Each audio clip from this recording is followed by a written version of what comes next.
Bapatla time news కి స్వాగతం. నేడు బాపట్లలో చికెన్ మరియు ఎగ్ పై మేళా నిర్వహించిన కలెక్టర్ జి వెంకటమురళి ఈ మేళాలో బర్డ్ ఫ్లూపై అపోహాలు తొలగించడానికి జిల్లా కలెక్టర్ చికెన్ తింటూ ప్రజలందరి భయాన్ని వీడాలని ఆయన తెలిపారు.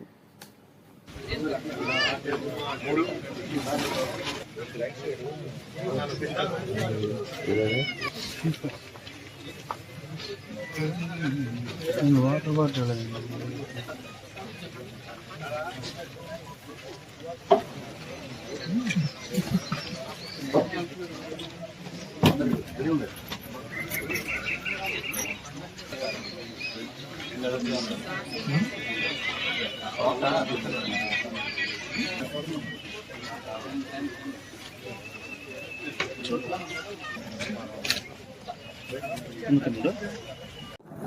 మన బాపట్ల టౌన్లో కలెక్టరేట్లో డిస్ట్రిక్ట్ అనిమల్ హస్బెండరీ ఆఫీసర్ వాళ్ళ డిపార్ట్మెంట్ తరఫున, అట్లాగే మన chicken producers and retail wholesale sellers వాళ్ళకు సంబంధించిన అసోసియేషన్ తరఫున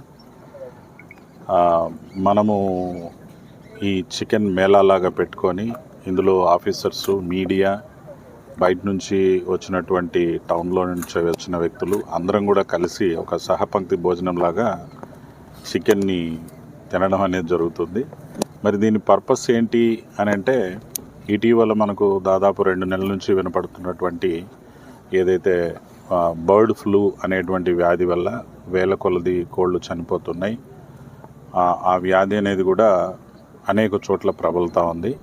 సో ఈ విషయంలో కావచ్చు, లేదా మనకు గులియన్ బ్యారే సిండ్రోమ్ అనేటువంటి ఒక కొత్త వ్యాధికి సంబంధించినటువంటి అంశాలు కావచ్చు, ఈ అంశాలని దృష్టిలో పెట్టుకొని కొన్ని సోషల్ మీడియాలలో కొన్ని అపోహలు, కొన్ని సంబంధం లేని వార్తలు ప్రబలుతూ ఉన్నాయి, అవన్నీ స్ప్రెడ్ అవుతున్నాయి. దానివల్ల ఏమవుతుందంటే, ప్రజలు మనం చికెన్ తింటే ప్రమాదమేమో, మనం తింటే రోగాల్ని కొనుక్కున్నట్టు అవుతుందేమో అని చెప్పి భయపడి ఈ సోషల్ మీడియాల్లో పెడుతున్నటువంటి రాంగ్ మెసేజ్లు ఇవన్నీ కూడా దీనివల్ల వాళ్ళు తినకుండా ఉండేటువంటి పరిస్థితి. దీనివల్ల 2 రకాలుగా మనకి ఇబ్బందులు వస్తుంది. ఒకటేమో తినేవాళ్ళు ఒక మంచి పౌష్టికాహారం ఈ రోజుల్లో మనకి అత్యంత సరసమైన ధరకి అందుబాటులో ప్రోటీన్ ఏదైనా ఉందంటే అది మనం ఏదైతే పౌల్ట్రీ ద్వారా వచ్చేటువంటి బ్రాయిలర్ చికెన్, అత్యంత సరసమైన రేట్లకి లేదా తక్కువ ధరల్లో మంచి రిచ్ ప్రోటీన్ అవైలబుల్ ఉండేది అది.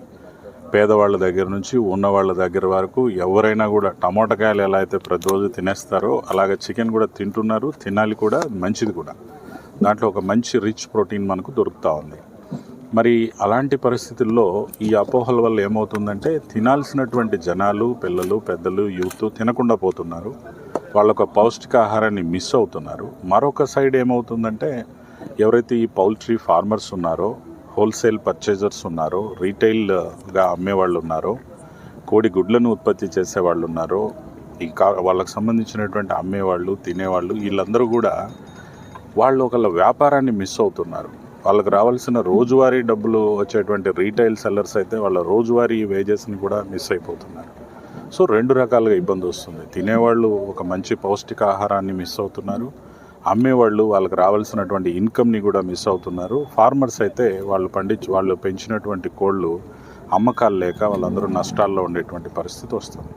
అయితే దీనివల్ల ఎక్కడైతే ఆ జబ్బు అనేది ఉందో అక్కడ ప్రాబ్లం ఉంటుంది. దాన్ని డిపార్ట్మెంట్ అడ్రస్ చేస్తారు, డిస్ట్రిక్ట్ అడ్మినిస్ట్రేషన్ అడ్రస్ చేస్తారు. మిగిలినటువంటి చోట్ల తినడానికి ఏ సమస్య లేదు.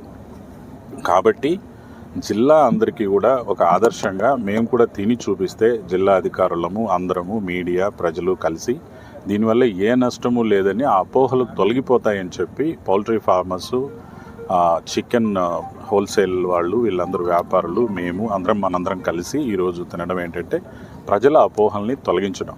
సో మేము తిన్నాం, మేము మళ్ళీ శుభ్రంగా రేపు డ్యూటీకి వస్తాం, మాకేం ప్రాబ్లమ్స్ లేదు. అదేవిధంగా ప్రజలకి నా విజ్ఞప్తి ఏంటంటే, ఎవరికి ఏం ప్రాబ్లం లేదు, మీరందరూ కూడా తినాలి, అటు వ్యాపారులు బ్రతకాలి, మీరు కూడా మంచి ఫుడ్ని మీరు ఎంజాయ్ చేయాలి. అట్ ద సేమ్ టైం ఎక్కడైనా ప్రాబ్లం వచ్చింది అని అంటే డిపార్ట్మెంట్ ఉంది, డిస్ట్రిక్ట్ అడ్మినిస్ట్రేషన్ ఉంది, మేము ఇమీడియట్గా దాని మీద స్టెప్స్ తీసుకుంటాం, దాన్ని నివారిస్తాం, ఇతరులకు ఇబ్బంది కలగకుండా కూడా చేస్తాం. సో ఈ రోజు నుంచి అందరూ చికెన్ తినండి. ఓకే.